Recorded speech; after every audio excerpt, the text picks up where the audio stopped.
Μπορείς να λες τα όσα είδαν τα μάτια σου. Εγώ όμως θα φύγω.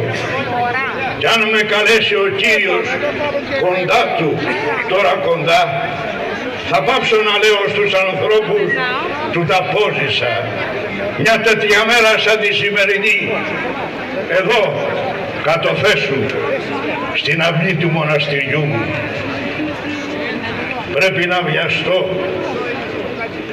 Τα λίγα γράμματα που ο γεροντάς μου με έμαθε φτάνουν. Βανοντάς τα κοντά στην αράδα, μπορώ να γράψω του τα πόζησα. Να τα διαβάζουν οι νεότεροι ύστερα από χρόνια πολλά, να μαθαίνουν και να σκορνάνε εκείνους που τους έδωσαν τη λευτεριά.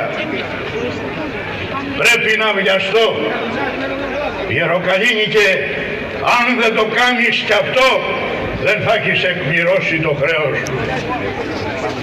Ας τα μαζέψω όμως όλα στο νου και ύστερα τα βάνω στη σειρά. Και θα αρχίσω από τη Βοστίτσα. 5 μέρες κράτησε η σύσκεψη στο σπίτι του Λόντου. Από τις 26 ως το τέλος Γενάρη. Αλλά οι υπερβολές του Παπαφλέσσα δεν κατάφεραν να παρασύρουν τους μυαλωμένους δεσποτάδες και προεστούς. Πόναγαν και τούτοι για το έθνος. Αλλά η θλιβερή ανάμνηση των ορλοφικών και η μεγάλη συμφορά του 1805 με το κατατρεγμό της κλεφτουριάς στο Μοριά τους έκαναν διστακτικούς. Μάλωσαν τότε με το δικαίο και εκείνος έφυγε φοβερίζοντας.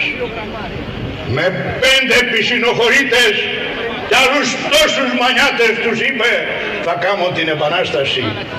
Και τότε όποιον μου βρίσκουν ξαρμάτωτο οι Τούρκοι ας τον σκοτώνουν. Πέρασε από την Ονάκριδα και από τα Σουδενά. Ιδώθηκε και κουβέντιασε με κλέφτες παλιούς. Ανάμεσά τους ο Νικόλας Σολιώτης από το Σόλο, ο Σκαλτσάς από τα Σουδενά και οι Πετιμεζέοι. Τους είπε να είναι έτοιμοι να αρχίσουν το τουφεκίδι και εκείνος έφυγε για τη Μάνη.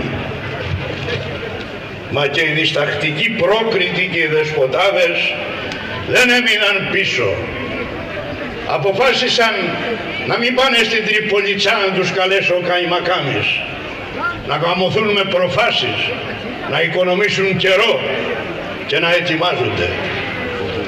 Μα η πρόσκληση που καρτέραγαν έφτασε νωρίτερα από ό,τι περίμεναν και έπρεπε να υπακούσουν στη διαταγή του Πασά. 10 μέρες έμεινε στο κελί μου ο Γερμανός κάνοντας πως είναι άρρωστος. Στις 9 του μήνα κίνησαν όλοι μαζί για την Τριπολιτσά. Το βράδυ κοιμήθηκαν στου Δαφαλιά το Χάνι στα Μαζέικα. Το πρωί και με κίνδυνο